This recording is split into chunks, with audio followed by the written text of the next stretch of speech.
الحمد لله والصلاة والسلام على سيدنا محمد وعلى آله وأصحابه أجمعين. الحمد لله والصلاة والسلام على سيدنا محمد وعلى آله وأصحابه أجمعين. أما بعد، فأعوذ بالله من الشيطان الرجيم. بسم الله الرحمن الرحيم. وأما الجدار فكان لغلامين يتيمين في المدينة وكان تحته كنز لهما وكان أبوهما صالحا. وأما الجدار فكان لغلامين يتيمين في المدينة وكان تحته كنز لهما وكان أبوهما صالحا. صدق الله العظيم. اللهم صل على سيدنا محمد النبي الأمي وعلى آله وأصحابه وسلم. اللهم صل على سيدنا محمد النبي الأمي وعلى آله وأصحابه وسلم. میری معزز مسلمان بزرگوں، عزیز بھائیوں اور امت مسلمہ کی مقدس ماں اور بہنوں، ایک سفر ہے اور اس سفر کا تذکرہ اللہ نے اپنے کلام میں فرمایا ہے، اور بڑی شخصیتیں ہیں جو اس سفر میں اکٹھی ہیں. ایک حضرت موسیٰ علیہ السلام ہے، دوسرے حضرت خضر علیہ السلام. اللہ کی چاہت سے ان دونوں کا سفر اکٹھا ہوا. طویل سفر کی روداد ہے، اس کا ایک چھوٹا سا حصہ کہ ایک بستی پہ پہنچے ہیں. بستی والے بڑے بے مروت نکلے، نہ کھانے کو پوچھا نہ پینے کو پوچھا، آنے والے مہمانوں کی طرف کوئی توجہ نہیں دی. بستی سے نکلنے لگے، ایک دیوار گرتی ہوئی نظر آئی. حضرت موسیٰ علیہ السلام سے حضرت خضر نے فرمایا اس دیوار کو ٹھیک کرنا ہے. حضرت خضر فرمانے لگے، حضرت موسیٰ فرمانے لگے علیہ السلام، ایسے بے مروت بھلائی اور نیکی ہی کرنی ہے تو کسی بھلے انسان سے کی جائے. جو علم اللہ نے حضرت خضر کو عطا فرمایا تھا، وہ علم کا حصہ حضرت موسیٰ علیہ السلام کے پاس کوئی نہیں تھا. فرمایا ٹھیک ہے، آپ کہتے ہیں تو کر لیتے ہیں. مزدوری ہو گئی.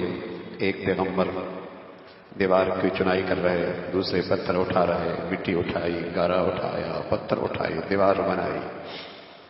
دیوار پوری ہو گئی. پھر حضرت خضر نے بتایا ہے کہ ہم نے یہ دیوار کیوں کھڑی کی ہے، اس کی مرمت کیوں ہوئی ہے. وَأَمَّا الْجِدَارُ فَكَانَ لِغُلَامَيْنِ يَتِيمَيْنِ فِي الْمَدِينَةِ وَكَانَ تَحْتَهُ كَنْزٌ لَهُمَا وَكَانَ أَبُوهُمَا صَالِحًا. یہ دیوار ہے، دو بچوں کی ہے، دونوں یتیم ہیں. وَكَانَ تَحْتَهُ كَنْزٌ لَهُمَا، اس کے نیچے خزانہ پڑا ہے، اس کے نیچے خزانہ ہے. اللہ کی چاہت ہے بچے بڑے ہو جائیں، اپنا خزانہ خود اپنے ہاتھوں میں لیں. ابھی بچے چھوٹے ہیں، دیوار گر گئی، خزانہ ضائع ہو جائے گا، دوسروں کے ہاتھ لگ جائے گا. اللہ کی چاہت ہے اس دیوار کو کھڑا کر دو. خزانہ ہے، یتیم بچوں کا ہے. کیا خصوصیت ہے ان بچوں کی کہ دو پیغمبر ان بچوں کی خدمت میں لگ گئے؟ کیا خصوصیت ہے ان بچوں کی؟ ہزاروں لاکھوں بچے یتیم ہوتے ہیں. ان بچوں کی کیا خصوصیت ہے؟ اور پھر قیامت تک آنے والے مسلمان کو کیا سبق دیا جا رہا ہے؟ پھر یتیم بچوں کا تذکرہ بھی، اور پھر اس روداد کا تذکرہ قرآن میں بھی کہ قیامت تک آنے والا مسلمان جب اسے پڑھے تو ایک پیغام لے، ایک سبق لے، ایک ہدایت لے، ایک رہنمائی لے. دو بچے، دو پیغمبر ان کی دیوار کھڑی کرتے ہیں. تو کیا وجہ ہے کہ ان کی خدمت میں دو پیغمبر کھڑے ہیں؟ تو قرآن کہتا ہے یہ بچے معمولی نہیں ہیں. وَكَانَ أَبُوهُمَا صَالِحًا، ان کا باپ بڑا نیک تھا. ان کا باپ بڑا نیک تھا. ان کے باپ بڑے نیک تھے. اللہ اکبر. بدن سے نکلنے والی زندگی، نیکی یا بدی، یہ میرے بچوں کی زندگی پہ اثر انداز ہوتی ہے. کیونکہ آمدنی خرچ پر روٹی پانی پہ اثر انداز ہوتی ہے. بدن سے نکلنے والی زندگی میرے گھر کی ازواجی زندگی پہ اثر انداز ہوتی ہے. میرے بدن سے نکلنے والی زندگی میرے گھر کی زندگی، میری بازار، میری تجارت، میری صنعت، میرے کاروبار پہ اثر انداز ہوتی ہے. میری بدن سے نکلنے والی زندگی میری صحت، میری بیماری پر اثر انداز ہوتی ہے. میری بدن سے نکلنے والی زندگی میری عزت، میری ذلت پہ اثر انداز ہوتی ہے. میری بدن سے نکلنے والی زندگی موسموں پر اثر انداز ہوتی ہے، سوسائٹی پہ اثر انداز ہوتی ہے، ملکوں پر اثر انداز ہوتی ہے. بلکہ قرآن اس سے آگے کی بات کرتا ہے، ظہر الفساد فی البر والبحر بما کسبت ایدی الناس، یہ خشکی اور تری میں تمہیں جتنا فساد نظر آ رہا ہے، یہ خشکی اور تری میں جتنا فساد نظر آ رہا ہے، یہ سب انسانی بدن سے نکلنے والی زندگی کا نتیجہ ہے۔ ہواؤں پہ اثر انداز ہوتی ہے میری زندگی، سمندروں اور دریاؤں کے لہروں پہ اثر انداز ہوتی ہے میری زندگی، موسموں پر اثر انداز ہوتی ہے میری زندگی، حالات پر میری زندگی اثر انداز، میری بچی کی زندگی پر، میرے بچوں کی زندگی پر، میری انفرادی اجتماعی زندگی پر، میری بدن سے نکلنے والی زندگی اثر انداز ہوتی ہے۔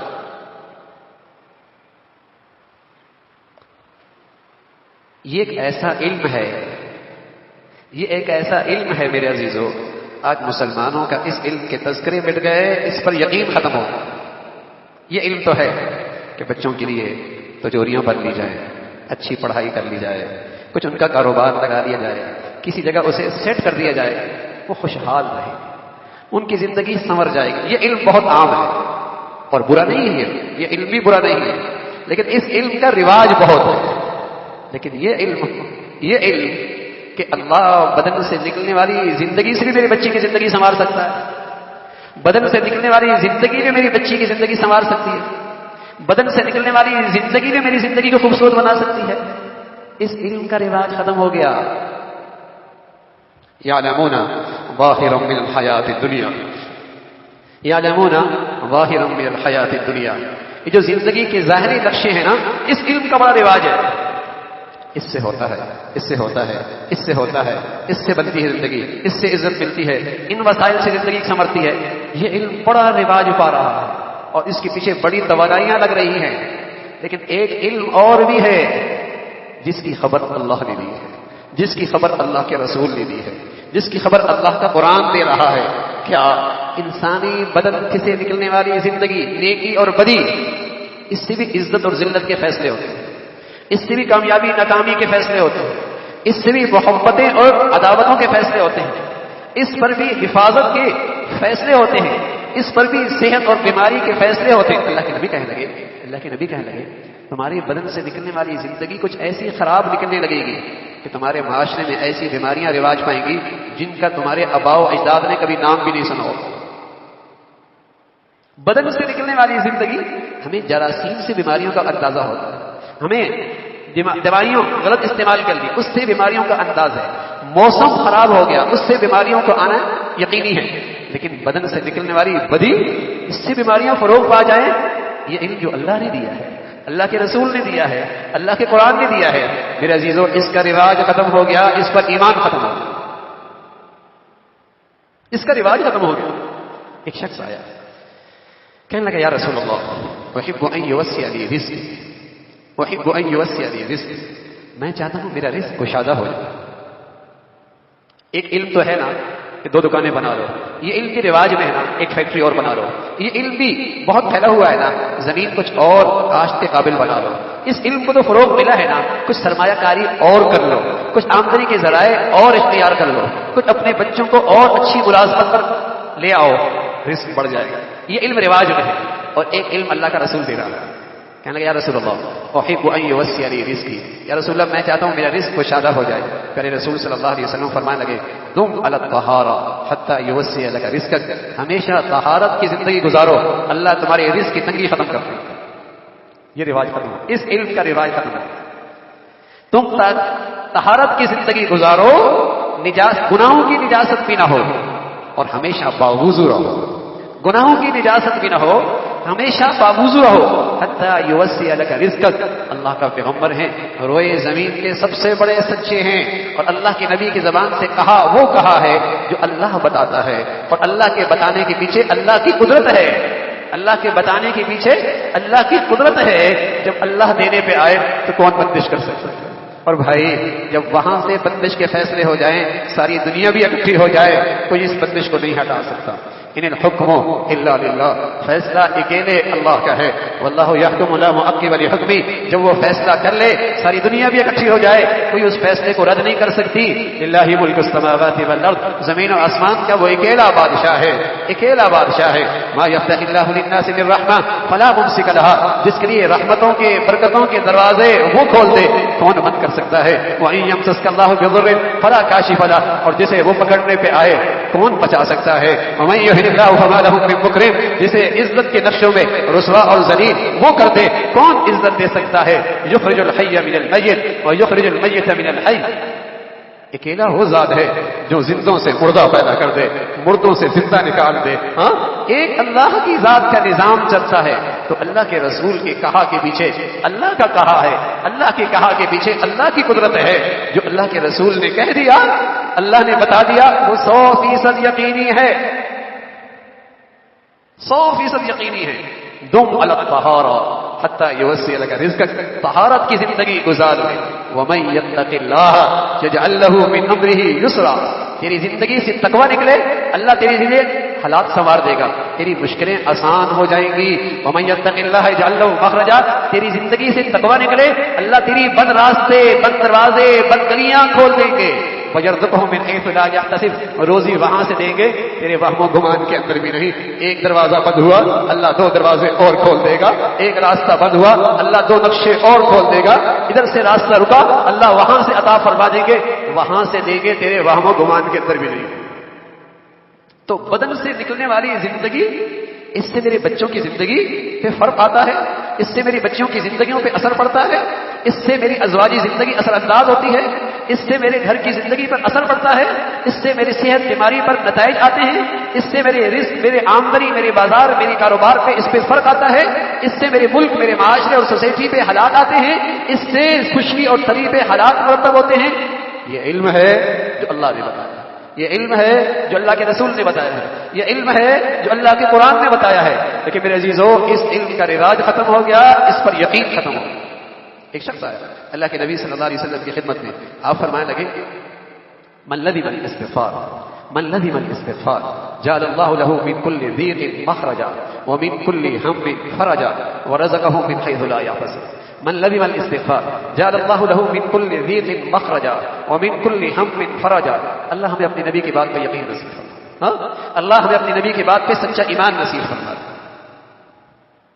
ایک کافر تھا نا، کافر جو میرے نبی پہ ایمان بھی کوئی نہیں لایا تھا، آپ کا کلمہ بھی کوئی نہیں پڑا تھا، آپ پر حملے کی نیت سے آگے بڑھا، آپ نے اسے برچھا پرچھا جس سے سواری چلاتے ہیں اس پہ تھوڑی سی خراش آئی، وہ سواری پہ لڑکھڑاتا ہوا، چیختا چلاتا ہوا اپنے لشکر میں گیا اور کہنے لگا میں تو مر گیا، میں تو مر گیا، میں تو مارا ہی گیا۔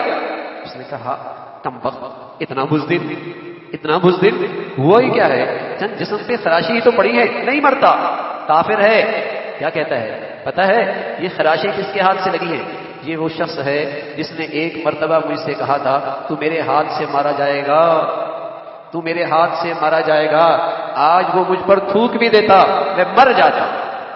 اسے میری نبی کی بات پہ اتنا یقین ہے، میں نے کلمہ بھی پڑھ لیا ہے، مجھے محبت کا بھی دعویٰ ہے، مجھے نبی کی شفاعت کی بھی امید ہے، کل قیامت میں حوض کوثر پہ پانی کی بھی فکر ہے، وہاں آپ کے جھنڈے تلے جانے کی بھی امید رکھی بیٹھا ہوں۔ میرے عزیزو، مجھے اپنی نبی کی بات پہ یقین کتنا ہے، یقین کتنا ہے کہ میرے بدن سے نکلنے والی زندگی میری زندگی پہ اثر انداز ہو رہی ہے، میرے بچے بچیوں پہ اثر انداز ہو رہی ہے، میرے گھر کی زندگی پہ اثر انداز ہو رہی ہے۔ عجیب طوفان ہے غلط معلومات کا، یہ بندش ہو گئی، یہ کسی نے کر دیا، یہ کسی نے کچھ کر دیا، یہ سارے وسوسے خیالات اس لیے ہے کہ میرے نبی کا علم آج یہ رواج میں نہیں رہا کہ تیرے بدن سے نکلنے والی زندگی کیسی ہے۔ یہ سارے وسوسے، یہ سارے خیالات، یہ ساری گمراہیاں، یہ ساری غلط رائے ہیں اس لیے ہیں کہ آج یہ علم رواج سے نکل گیا کہ بدن سے نکلنے والی زندگی انسانی زندگی پہ اثر انداز ہوتی ہے، نیکی یا بدی، نیکی یا بدی اس کی زندگی پہ اثر انداز ہوتی ہے۔ یہ بات اللہ نے کہی ہے، اللہ کے رسول نے کہی ہے، اللہ کے قرآن نے کہی ہے، تو اللہ کے نبی نے فرمایا من لزم الاستغفار جعل اللہ له من كل ضيق مخرجا ومن كل هم فرجا ورزقه من حيث لا يحتسب۔ جو سچی ندامت سے اللہ سے کثرت سے معافیاں مانگتا ہے، جو سچی ندامت سے اللہ سے کثرت سے معافیاں مانگتا ہے، اللہ اس کی زندگی میں کیا دیتا ہے، اللہ اسے اس دنیا میں کیا دیتا ہے، یہ اس کے بدن کا عمل، یہ اس کے بدن کا عمل اس کی زندگی پہ کیا نتائج لاتا ہے. جعل اللہ لہ من کل ضیق مخرجا، اللہ ہر تنگی سے اس کے لیے کوئی راستہ نکال دیتا ہے. ومن کل ہم فرجا، اللہ ہر غم سے نجات نصیب فرما دیتا ہے. ورزقہ من حیث لا یحتسب، اس کی روزی کا فیصلہ وہاں سے ہوتا ہے، اس کے وہم و گمان کے اندر بھی. ہر آدمی غم زدہ ہے، کسی کو صحت کا غم لگا ہے، کسی کو چھوٹے قد کا غم لگا ہے، کسی کو اسٹیٹس کا غم لگا ہے، کسی کے بچے بچیوں کا غم لگا ہے، کسی کا بچوں کا کن ذہن ہونے کا غم لگا ہے. نہ جانے کون کون سے غم کھائے جا رہے ہیں، کون کون سے غم اس کی صحت کو لے کے جا رہے ہیں. غم ہی غم ہے. اور ایسا لگتا ہے پہلے تو مٹی کو ہاتھ لگاتے سونا بن جاتا تھا، اب سونے کو ہاتھ لگاتے ہیں وہ بھی مٹی ہونے لگتا ہے. ایک رکاوٹ ختم نہیں ہوئی دوسری کھڑی ہوئی، ایک رکاوٹ ختم نہیں ہوئی دوسری کھڑی ہوئی. بھائی میرے نبی نے بھی تو بتایا ہے من کل ضیق مخرجا، ہر تنگی سے اللہ راستہ دے دے گا. ومن کل ہم فرجا، ہر غم ہر ہم سے اللہ نجات نصیب فرمائیں گے، روزی وہاں سے دیں گے تمہارے وہم و گمان کے اندر بھی نہیں. حسن بصری ہے رحمت اللہ علیہ، ایک شخص آیا کہنے لگا حضرت دعا کریں، بڑی قحط سالی ہے، کاش فصلیں ختم ہو رہی ہیں، کھیتیاں سوکھ رہی ہیں، حالات اچھے نہیں ہیں، قحط سالی کے آثار ہیں، کوئی عمل بتائے. حضرت فرمانے لگے استغفار کرو، معافی مانگو اللہ سے. دوسرا شخص آیا کچھ عرصے کے بعد، بڑی آمدنی کے مسائل ہیں، بڑی تنگی ہو رہی ہے، کچھ وظیفہ بتائیں. حضرت فرمانے لگے استغفار کرو. تیسرا آیا کچھ عرصے کے بعد، کہنے لگا نرینہ اولاد نہیں ہو رہی، کوئی وظیفہ بتائیں، کوئی وظیفہ بتائیں. حضرت نے فرمایا استغفار کریں. پاس بیٹھنے والے نے کہا حضرت مختلف بیماریاں مختلف احوال تھے، آپ نے سب کے لیے نسخہ ایک ہی تجویز کیا ہے. حضرت فرمانے لگے اللہ نے قرآن میں کہا فَقُلْتُ اسْتَغْفِرُوا رَبَّكُمْ إِنَّهُ كَانَ غَفَّارًا يُرْسِلِ السَّمَاءَ عَلَيْكُمْ مِدْرَارًا وَيُمْدِدْكُمْ بِأَمْوَالٍ وَبَنِينَ. تم اللہ سے معافیاں مانگو تمہیں اللہ رحمت کی بارشیں عطا فرمائیں گے. تم اللہ سے سچے دل سے معافیاں مانگو اللہ تمہاری رزق کی تنگی ختم کریں گے. تم اللہ سے سچی معافیاں مانگ کرو اللہ تمہیں نرینہ اولاد نصیب فرمائے. نسخہ ہے. میں کہوں مجھے خواب آئی ہے، تمہاری مشکل حل ہو سکتی ہے، اور خواب میں اللہ کے نبی آئے اور انہوں نے بتایا کہ یہ وظیفہ کر لو تمہاری مشکل حل ہو جائے گی. ایسا یقین آ جائے گا. ارے میری خواب سے اور خبیر نبی علیہ الصلوۃ والسلام کا میرے خواب میں آنا، اس سے بھی زیادہ یقینی بات اللہ کا کلام ہے. اس سے بھی یقینی بات میرے نبی کی جیتی جی کہا ہوا ارشاد ہے، اللہ کے حبیب کا جیتی جی کہا ہوا ارشاد ہے. وہ اس سے بھی زیادہ یقینی ہے، وہ اس سے بھی زیادہ یقینی ہے. اللہ کے نبی ہیں، کہنے لگے تمہارے بدن سے زندگی ٹھیک ہو جائے، تمہاری حالت ٹھیک ہو جائے. حسنوا اموالکم بالزکاۃ، حسنوا اموالکم بالزکاۃ، تمہاری زکات کی ادائیگی ٹھیک ہو، یہ فریضہ صحیح ادا ہو، نیت ٹھیک ہو، ریا نہ ہو، نام و نمود نہ ہو، مصرف صحیح ہو، دکھلاوا نہ ہو، مفادات اور اغراض نہ ہو، اللہ کا یہ فریضہ صحیح ادا ہو. کیا ہوگا؟ تمہارے بدن سے یہ عمل صحیح نکلا تو کیا ہوگا؟ حسنوا اموالکم بالزکاۃ، ایسا ہوگا تمہارے مال یوں محفوظ ہو جائیں گے جیسے تمہارے مال کلوں میں محفوظ ہو جائیں گے. یہ علم تو ہے آج کہ مال بینکوں میں رکھ دو، تجوریوں میں رکھ دو، تالوں میں رکھ دو، کمروں میں رکھ دو، دروازوں میں رکھ دو، محفوظ ٹھکانوں میں رکھ دو، مال بچ جائے گا. یہ علم تو ہے، لیکن یہ علم آج دنیا میں ختم ہوا، رواج ختم ہوا، یقین ختم ہوا کہ ارے میاں زکات سے بھی مال محفوظ ہوتا ہے. یہ یقین ختم ہوا. اللہ کے نبی حتیم میں بیٹھے ہوئے، خبر آئی ایک شخص کا مال بحری راستے سے آ رہا تھا، ضائع ہو گیا. اللہ کے نبی فرمانے لگے میں قسم کھا کے کہتا ہوں خشکی میں اور تری میں کسی کا مال ضائع نہیں ہوتا. ہاں زکات کی ادائیگی ٹھیک نہیں، ہاں زکات کی ادائیگی ٹھیک نہیں. حسنوا اموالکم بالزکاۃ، زکات کا عمل تمہارے بدن سے صحیح نکلے، تمہارے مال یوں محفوظ جیسے دلوں میں محفوظ ہو گئے. وداؤ مرضاکم بالصدقہ، اچھا ڈاکٹر مل جائے، صحت کا علم ہے کہ صحت اچھا جائے، اچھی جسے کہیں کہ اچھی دوائی مل جائے اور اچھا ٹیسٹ اور اچھے جسے کہیں کہ تحقیق ہو جائے، بیماری کی صحیح تشخیص ہو جائے، اس کے مطابق دوائی مل جائے، یہ علم ہے کہ صحت مل جائے گی. میرا نبی ایک اور علم دے رہا ہے وداؤ مرضاکم بالصدقہ، اپنے مریضوں کا علاج کرو صدقہ دے کر. تمہارے بدن سے یہ عمل صحیح نکلے، اس سے تمہاری صحتوں پہ اثر پڑے گا. لیکن ہم کیا کرتے ہیں؟ ڈاکٹر کو دیتے 2 لاکھ روپے اور اللہ کے نام پہ دیتے 5,000 کا بکرا، وہ بھی مریض. کچھ معاملہ تو ٹھیک کرو اللہ کے ساتھ. اگر ڈاکٹر کو لاکھ دیا، کم از کم اللہ کو بھی تو، اللہ کے لیے تو لاکھ نکالو. پھر دیکھو اللہ تمہارے ڈاکٹروں کے پاس پیسہ 50,000 بھی کر دے گا، ہو سکتا ہے وہ سستا ہی کر دے گا. وہ اللہ بہت بڑی ذات ہے. اس کی نبی کی بات پر اعتماد کیجئے، یقین کیجئے، اعتماد کیجئے، یقین کیجئے. میرے عزیزو، چیزوں سے تو آپ، پیسوں سے تو دوائیاں لا سکتے ہیں نا، صحت کا اختیار تو اللہ کے پاس ہے. آپ پیسوں سے تو اچھے ڈاکٹر تک پہنچ سکتے ہیں، صحت کا فیصلہ تو اللہ ہی نے کرنا ہے. اور وہ اللہ ایسا ہے، وہ اللہ ایسا ہے، چاہے تو پیسوں سے چیزیں دے دے، اور چاہے تو بغیر پیسوں کی چیزیں دے دے، اور چاہے تو بغیر چیزوں کے اللہ سکون اور مزہ دے دے. ایک آدمی کے پاس پیسے بھی ہیں، پیسوں سے گدا بھی لے آیا، اے سی بھی لگا دیا، ہاں چیزیں بھی لے آیا، لیکن نیند نہیں آ رہی. دوسرا ہے پیسے بھی نہیں ہے، چیزیں بھی نہیں ہے، چٹائی پہ سو رہا لیکن بڑی میٹھی نیند لے رہا. پیسے بھی نہیں، چیزیں بھی نہیں، نیند تو میٹھی آ گئی. اللہ اللہ اللہ اللہ ہے. چیزوں سے راحت کی چیزیں آ سکتی ہیں، راحت نہیں بھائی. سکون کے نقشے بنا سکتے ہیں، سکون نہیں. دوائیاں لائی جا سکتی ہیں، ڈاکٹروں تک رسائی ہو سکتی ہے، صحت نہیں. گھر کی دہلیز بڑی کی جا سکتی ہے، گھروں میں محبتوں کی، دلوں میں مٹھاس، پیسوں سے نہیں. وہ کوئی اور چیز ہے بھائی. وہ انسانی بدن سے نکلنے والی زندگی ہے، یہ بھی اثر انداز ہوتی ہے. وَدَاوُوا مَرَضَاكُمْ بِالصَّدَقَةِ، صدقے سے اپنے مریضوں کا علاج کرو. وَاسْتَقْبَلُوا أَمْوَاجَ الْبَلَاءِ بِالدُّعَاءِ وَالتَّضَرُّعِ، آنے والے آفات کا، آنے والے مصائب کا، آنے والی پریشانیوں کا، آنے والے برے حالات کا راستہ روکا جا سکتا ہے. راستہ روکا جا سکتا ہے کیسے؟ وَاسْتَقْبَلُوا أَمْوَاجَ الْبَلَاءِ بِالدُّعَاءِ وَالتَّضَرُّعِ، دعا کرو، اللہ کے سامنے گڑ گڑاؤ، اللہ کے سامنے رو دھو. یہ تمہارے بدن کا عمل اتنا بڑھیا ہے، آنے والے مصائب کا راستہ رک جائے گا. اس سے تمہارے آج کے حالات پر بھی اثر پڑے گا، آنے والے حالات پر بھی اثر پڑے گا. الدعاء ينفع مما نزل ومما لم ينزل، دعا ایسا طاقتور ہتھیار ہے، جو حالات ہیں اس ہتھیار سے ان کا بھی مقابلہ کیا جا سکتا ہے، اور جو حالات آنے والے ہیں اس ہتھیار سے اس کا بھی مقابلہ کیا جا سکتا ہے. الدعاء ينفع مما نزل ومما لم ينزل، اتنا مضبوط ہتھیار ہے، اتنا طاقتور عمل ہے. تو یہ علم آج رواج میں نہیں رہا کہ میری بدن سے نکلنے والی زندگی بھی یہ بھی اثر انداز ہوتی ہے، یہ بھی اثر انداز ہوتی ہے. یہ بڑا علم ہے میرے عزیزوں، یہ بڑا علم ہے. جب تک یہ علم نہیں آتا اور اس کا یقین نہیں ہوتا، عبادات میں رسمیت آ جاتی ہے، عبادات میں رسمیت آ جاتی ہے. نماز پڑھ رہا ہے لیکن اس سے زندگی بننے کا یقین کوئی نہیں. نیکیاں عمر حج کر رہا ہے لیکن اس سے زندگی بننے کا یقین کوئی نہیں.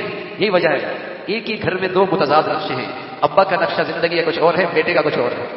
اماں کی زندگی کا انداز کچھ اور ہے، بیٹی کا کچھ اور ہے. کیوں؟ بس قسمتی سے.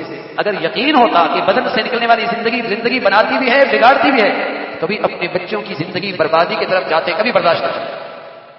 دکھ ہوتا، اندر آگ لگ جاتی. کوئی بیٹا آگ کی طرف جائے کون سا باپ برداشت کر سکتا ہے؟ کوئی بیٹی آگ کے گڑھے میں گرے کون سی ماں برداشت کر سکتی ہے؟ بیٹا بیٹی زہر کھانے لگے کون ماں باپ برداشت کر سکتا ہے؟ اگر یہ یقین ہو جائے گناہوں کا زہر مادی زہر سے زیادہ خطرناک ہے، گناہوں کی آگ زہری آگ سے زیادہ خطرناک ہے، بتاؤ کون ماں باپ اپنے بچوں کو ان گناہوں کی آگ میں جانے لگے؟ آج وہ علم ختم، اس پہ یقین ختم ہو گیا.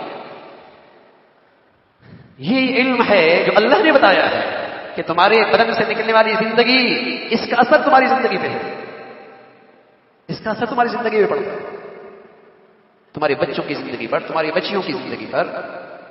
تمہارے بچوں کی اپنی زندگیاں اگر ان کے بدن سے نکلنے والی زندگی غلط ہو گئی، ان کی زندگی کبھی نہیں سنور سکتی، کبھی نہیں سنور سکتی. یہ بھی ایک علم ہے. جینے پر بھی اس کا اثر ہے، مرنے پر بھی اس کا اثر ہے.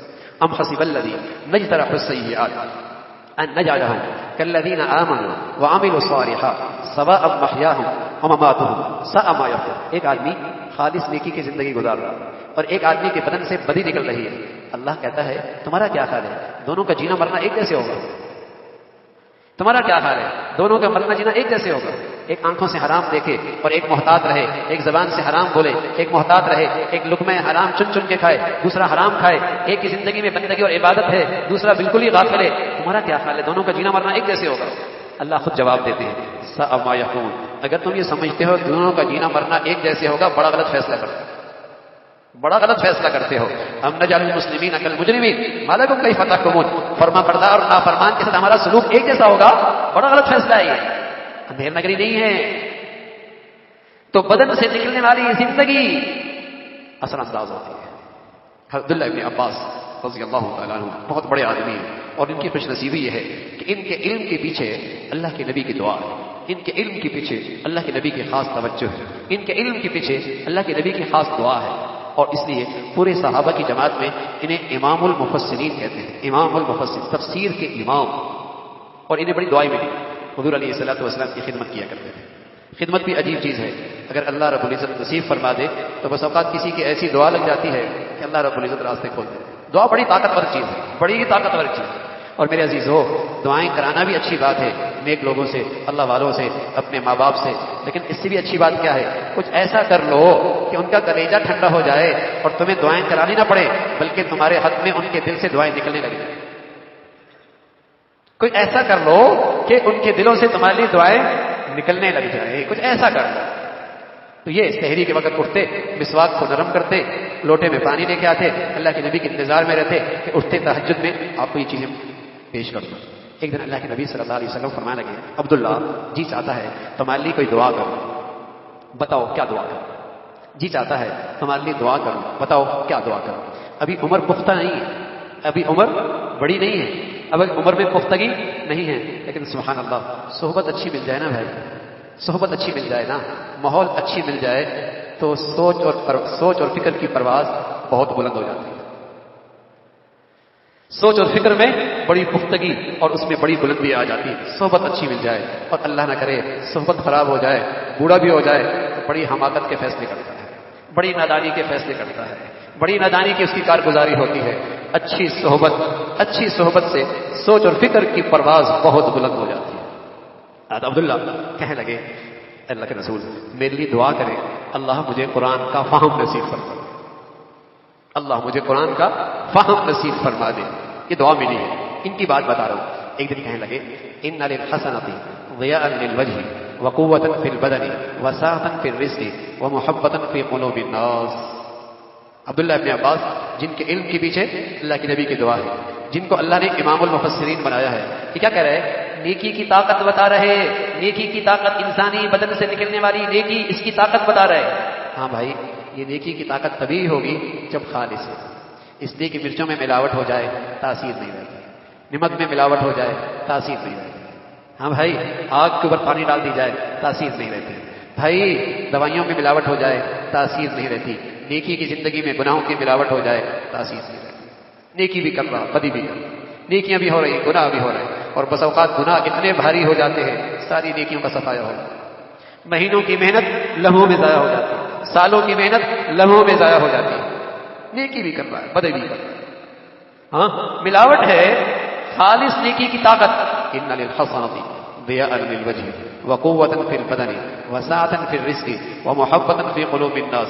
خالص نیکی کی طاقت یہ ہے اللہ چہرہ بارونق بنا دیتا ہے. ضیاء للوجہ جیتی جی بھی اور مرتے بھی چہرہ بارونق بنا دیتا ہے. ضیاء للوجہ وقوۃ فی البدن اللہ بدن میں طاقت بھر دیتا ہے. ہم نے نیک لوگوں کو دیکھا جن کی عمریں 80 سال 90 سال بھی دیکھی، 100 سال بھی دیکھی. سچ بتا رہا ہوں ان کا کام دیکھتے تو حیران ہوتے، جوان بھی ایسا کام نہیں کرتے. یہ کون سی طاقت ہے؟ ہڈیاں کمزور ہو گئی، اعصاب کمزور ہو گئے، غذا تھوڑی ہو گئی، لیکن نیکی کی طاقت انہیں چلا رہی ہے. اور آج کا 24 سال کا بچہ، 25 سال کی بچی ایسی ڈپریشن میں ہے کچھ کرنے کا جی نہیں چاہتا، ایسی ڈپریس ہے، مریل پڑے ہیں، کچھ ہو ہی نہیں سکتا. حوصلہ نہیں ہے، ہمت نہیں ہے، حوصلہ نہیں ہے، ہمت نہیں ہے، بدن میں ایسا لگتا ہے طاقت ہی نہیں ہے. خالص نیکی کی طاقت اس کی زندگی سے وہ کام ہوتے ہیں عقلیں حیران رہ جاتی ہیں. وقوۃ فی البدن وسعۃ فی الرزق. خالص نیکی کی برکت سے اللہ رزق کی تنگی ختم کر دے. اور سچا رزق کی تنگی کیسے ختم ہوتی ہے؟ اللہ ایسے شخص کے دل کو غنی بنا دیتا ہے. غنی وہ آدمی فقیر ہے، وہ آدمی تنگ دست ہے، اگرچہ اس کے ہاتھوں میں کروڑوں اور اربوں ہیں اور ان کا وہ چوکیدار ہے، لیکن اندر کا فقر نہیں ختم ہو رہا. وہ فقیر ہے، وہ نوٹوں کا چوکیدار ہے، وہ دولت کا پیچھے خوار ہے، حقیقت میں وہ اندر کا فقیر ہے. اور اصل غنی کون ہے؟ جس کے دل کو اللہ غنی کر. یہاں کا احتیاج ختم ہو جائے، یہاں کی ہرس ختم ہو جائے، یہاں کی لالچ ختم ہو جائے. جس کو دیکھ رہا ہے جس کو دیکھ رہا ہے حسرت کر رہا ہے، تو بتاؤ اندر کتنی تکلیف ہوتی ہے. کہیں حسن دیکھ لیا، کہیں اسٹیٹس دیکھ لیا، کسی کے بچے دیکھ لیے، کسی کا روزگار دیکھ لیا، اندر ہرس بڑھ رہی ہے. بتائیے کتنی تکلیف دہ چیز ہے. اور ایک یہ ہے الغنا غنا النفس، اللہ کے نبی بنانے لگے اصل مالدار وہ ہے جس کے دل کو اللہ غنی کرے، یہاں اندر کا احتیاج نکل جائے. خالص نیکی کی برکت سے اللہ رزق کی تنگی ختم کرتا ہے. وَمُحَبَّةً فِي قُلُوبِ النَّاسِ، خالص نیکی کی برکت سے اللہ سلیم الفطرت لوگوں کے دلوں میں محبت عطا فرما دیتے ہیں.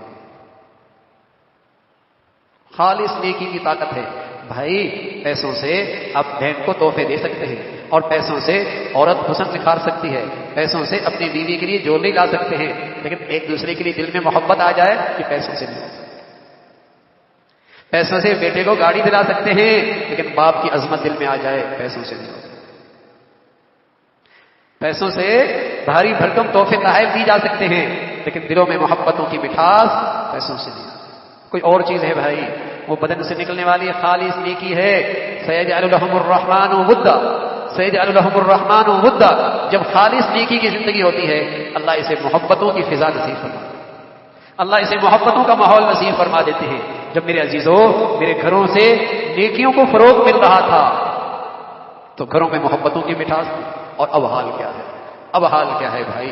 خاندان بھی ایک ہے، زبان بھی ایک ہے، قوم برادری بھی ایک ہے، گھر بھی ایک ہے، ماں باپ بھی ایک ہے، اولاد ایک ہے، بہن بھائی ایک نہیں، بہنیں ایک نہیں ہیں، بہنیں ایک نہیں.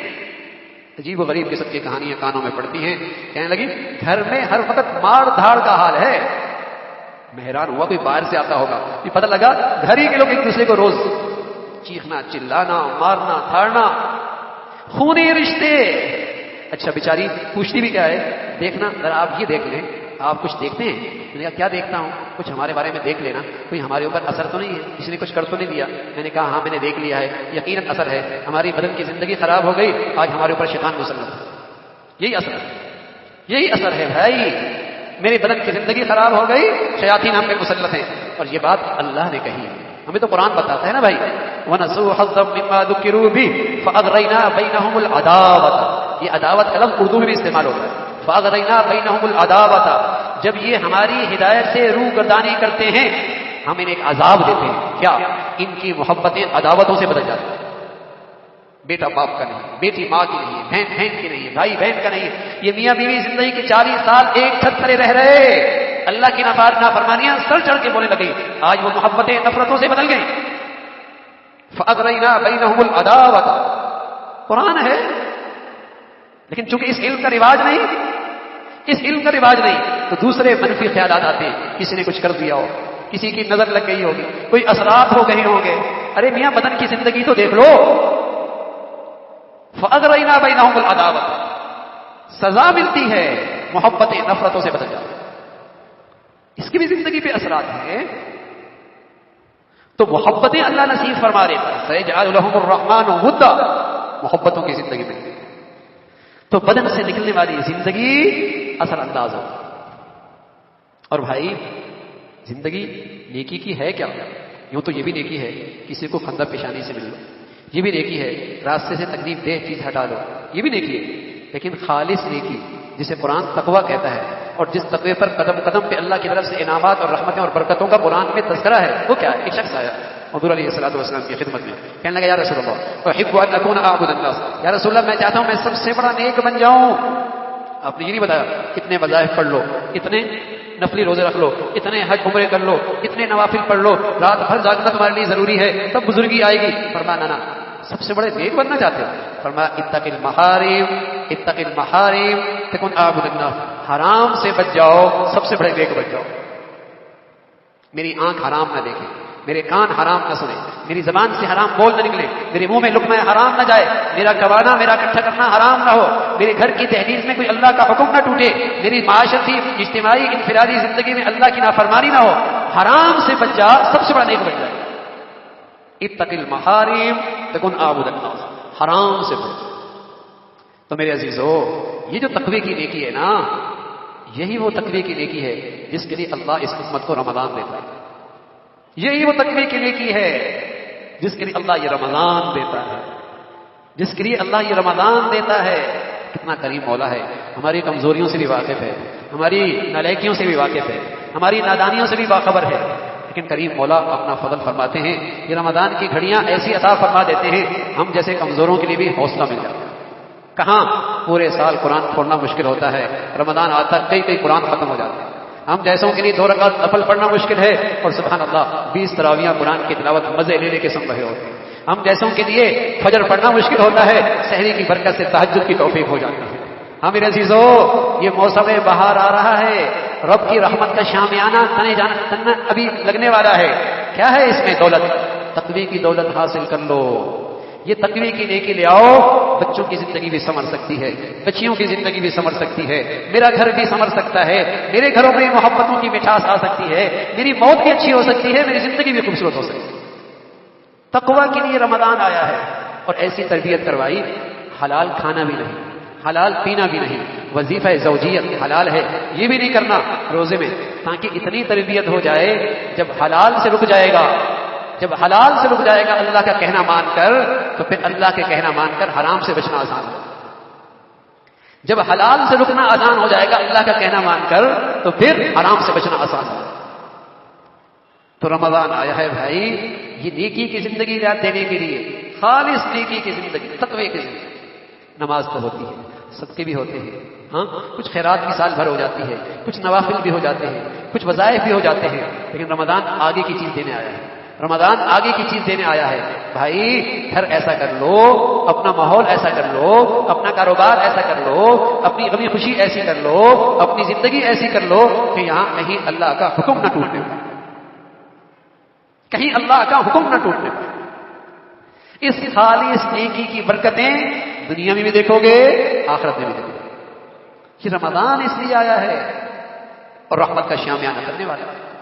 اور بھائی خدا نہ خواستہ، اللہ نہ کرے، پھر بھی اگر ترکیبے میں کہیں فرق آ گیا، کہیں فرق آ گیا، کہیں گناہ ہو گیا، آنکھ، زبان، ہاتھ، کہیں گناہ ہو گیا، تو میرے عزیزو اپنا تقوی برقرار رکھ سکتے ہو اگر فوراً توبہ کرو. فوراً توبہ کر لی، انشاءاللہ اللہ پھر بھی متقیوں میں اٹھائے گا. اللہ پھر بھی وہ دے گا جو اللہ اہل تقوی کو نصیب فرمائے. اللہ نے اہل تقوی کا ذکر فرمایا والذین اذا فعلوا فاحشۃ او ظلموا انفسهم. یہ لوگ بھی متقی ہیں جن سے کبھی غلطی ہو جاتی ہے، لیکن جیسی ہی غلطی ہو جاتی ہے ذکر اللہ فاستغفروا لذنوبہم، فوراً اللہ کو یاد کرتے ہیں اور اپنے گناہ کی معافی مانگ لیتے ہیں.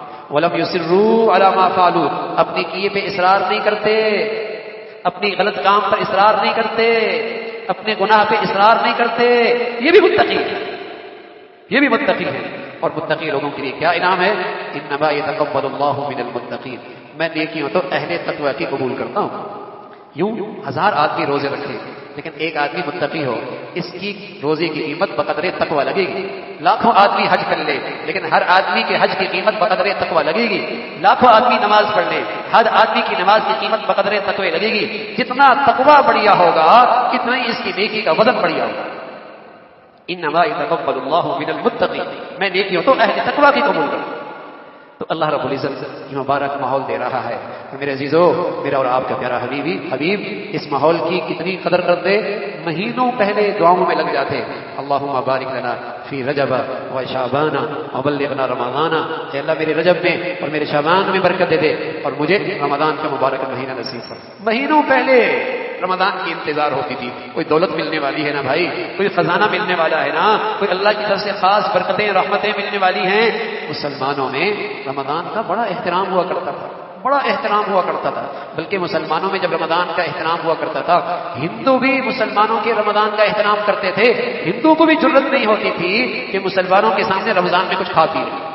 بچے چھوٹے ہوتے، عورتیں کسی عذر میں ہوتی، وہ بھی اپنی ضرورت ایسی چپکے سے پوری کرتے کہ گھر میں کسی کو خبر بھی نہیں ہوتی، کسی کو خبر بھی نہیں ہوتی. رمضان کا تقدس اتنا ہوا کرتا تھا، رمضان کا احترام اتنا ہوتا تھا. کیسے دور سے گزرا ہے بھائی. مسلمانوں کی تعلیمی اداروں میں کینٹینیں کھلی ہوئی ہوتی ہیں، بازاروں میں بہترامی رمضان. ارے اللہ کے غضب کو دعوت دینا ہے، میرے بچے میری بچیاں انہی تعلیمی اداروں میں کھلے عام کینٹینیں کھلی. میرے عزیزو ایسی فضا بناؤ، ایسا ماحول بناؤ بازاروں کا، دفتروں کا، تعلیمی اداروں کا، کہ پتہ لگے مسلمانوں کا رمضان آ گیا، مسلمانوں کا رمضان آ گیا۔ تقدس کا رمضان شاعر اسلام میں سے ہے، رمضان کا تقدس، رمضان کا احترام شاعر اسلام میں سے ہے، اس کی حفاظت مسلمانوں کا فریضہ ہے۔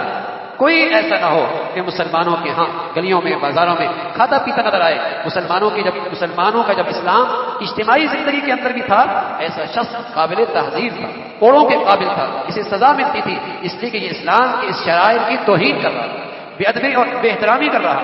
تو اپنے ہاں ایسا ماحول بناؤ، ایسی فضا بناؤ، کسی کو رمضان کا تقدس پامال کرنے کی ضرورت نہ ہو۔ ہاں، رمضان کا تقدس، اس کی حفاظت، اس شاعر اسلام کی حفاظت مسلمانوں کا فریضہ ہے۔ ایسا ماحول بناؤ، دکانوں میں جاؤ، دفتروں میں جاؤ، وہاں بھی عبادت کا ماحول نظر آئے، عبادت کا ماحول نظر آئے، اور کوئی آدمی ایسی حرکت کر رہا، اس کی منت کر دو، اس کو پیغام دے دو، بھائی رمضان ہے، یہ شاعر اسلام میں ہے، ایسی بھی حرمتی مت کرو کہ کھلے عام اللہ کی نافرمانی کرو گے، آنے والی مصیبت سب پہ آئے گی۔ رسول اللہ صلی اللہ علیہ وسلم فرمایا کرتے تھے، کل امتی معافن، کل امتی معافن الا المجاہرین، میری ساری امت کی معافی ہوتی ہے، لیکن جو لوگ کھلے عام اللہ کی نافرمانیاں کرتے ہیں، اللہ ان سے اپنی معافی ہٹا لیتا ہے۔ جو کھلے عام اللہ کی نافرمانیاں اور شرائع اسلام کی بھی حرمتی کرتے ہیں، ان کے لیے پھر معافی کے دروازے بھی بند ہو جاتے ہیں۔ منت کر کے سماج ان کو منت کر کے ان کو یہ پیغام دیا جائے کہ بھئی اللہ کا حکم یوں نہ توڑو، اس سے اللہ کی ناراضگی آتی ہے، معاشرے پر اللہ کی ناراضگی کی شکلیں ہوتی ہیں، اور اپنے بچوں کو حوصلہ افزائی کر کے اس فریضے کی اہمیت بتاؤ، تاکہ وہ بھی اس شاعر اسلام کی احترام میں رمضان گزارے۔ میرے عزیزوں، ایسی فضا اللہ ہم سب کو نصیب فرما دے، اور اللہ جو کچھ کہا ہم نے کہا سنا، اس پہ عمل کرنا ہم سب کے لیے آسان فرمائے۔ آخر دعوانا الحمدللہ رب العالمین۔ انشاءاللہ اگلے اتوار کو بھی بات ہوگی، اگلے اتوار کو بھی انشاءاللہ بات ہوگی۔ اللہم لک الحمد کلہ ولک الشکر کلہ، اللہم لک الحمد کلہ ولک الشکر کلہ۔ اللہم اعنا علی ذکرک و شکرک و حسن عبادتک، اللہم اعنا علی ذکرک و شکرک و حسن عبادتک۔ اے اللہ، جو کچھ کہا سنا عمل کی توفیق نصیب فرما، ایمان والی، سکون والی، چین والی، راحت والی زندگی نصیب فرما۔ اے اللہ، اپنے پسند کا جینا نصیب فرما، کلمے والی موت نصیب فرما۔ مولا کریم، بری زندگی سے، بری صحبت سے، برے ماحول سے ہمارے بچے بچیوں کی حفاظت فرما۔ اے اللہ، بچے بچوں کی تعلیم و تربیت کے صحیح فیصلے کرنے کی توفیق نصیب فرما۔ ہر قسم کے گناہوں کی گندگیوں سے ہم سب کی حفاظت فرما۔ اے اللہ، نیکی کی زندگی نصیب فرما، تقوی کی زندگی نصیب فرما۔ اے اللہ، ان مبارک گھڑیوں میں ہم سب کے لیے تقوی کی زندگی گزارنا آسان فرما۔ اے اللہ، یہ رمضان کا مقدس مہینہ تمام تر برکتوں کے ساتھ ہم سب کو نصیب فرما، عافیت کے ساتھ، صحت کے ساتھ، قبولیت کے ساتھ۔ اے اللہ، یہ مبارک گھڑیاں نصیب فرما۔ اے اللہ، جن کیفیات کے ساتھ اور جن صفات اور اعمال کے ساتھ آپ ہمیں رمضان میں دیکھنا چاہتے ہیں، اے اللہ ہم سب کو اس کی توفیق نصیب فرما، ہم سب کے لیے وہ سب کچھ آسان فرما۔ اے اللہ، اس رمضان کی خوب قدردانی نصیب فرما۔ اے اللہ، خوب عبادت اور بندگی کی زندگی نصیب فرما۔ ہر قسم کی کمزوریوں سے، ناقدری سے، اے اللہ محرومی سے ہم سب کو محفوظ فرما۔ اللہ، یہ مقدس مہینہ ہمارے گھروں میں پورا دین آنے کا ذریعہ بنا، ہمارے بچے بچیوں کی زندگیوں میں اسے دین آنے کا ذریعہ بنا، ہمارے معاشرے سوسائٹی میں دین زندہ ہونے کا اسے ذریعہ بنا۔ اے اللہ، امت مسلمہ کی عزت اور عروج کا اسے ذریعہ بنا۔ اے اللہ، عالم اسلام کی فتح اور کامیابی اور اے اللہ عزت کا اسے ذریعہ بنا، ہمارے ملک کی حفاظت کا اسے ذریعہ بنا۔ اے اللہ، ہر قسم کی بری حالات سے، برے آفات سے، آزمائشوں سے، اے اللہ بری موت سے ہم سب کی حفاظت فرما۔ اے اللہ، اپنے فضل سے تمام حاضرین حاضرات کی تمام جائز حاجات کو پورا فرما، مشکلات کو آسان فرما، پریشانیوں کو ختم فرما۔ اے اللہ، اپنے فضل سے ایمان والی، عافیت والی، صحت والی زندگی نصیب فرما، کلمے والی موت نصیب فرما۔ ربنا تقبل منا انك انت السميع العليم وتب علينا انك انت التواب الرحيم. اللهم اجعل خير عمرنا اخرنا وخير عملنا خواتمنا وخير ايامنا يوم نلقاك فيه. اللهم بارك لنا في الموت وفيما بعد الموت، اللهم بارك لنا في الموت وفيما بعد الموت. وصلى الله على سيدنا محمد وعلى آله وأصحابه أجمعين برحمتك.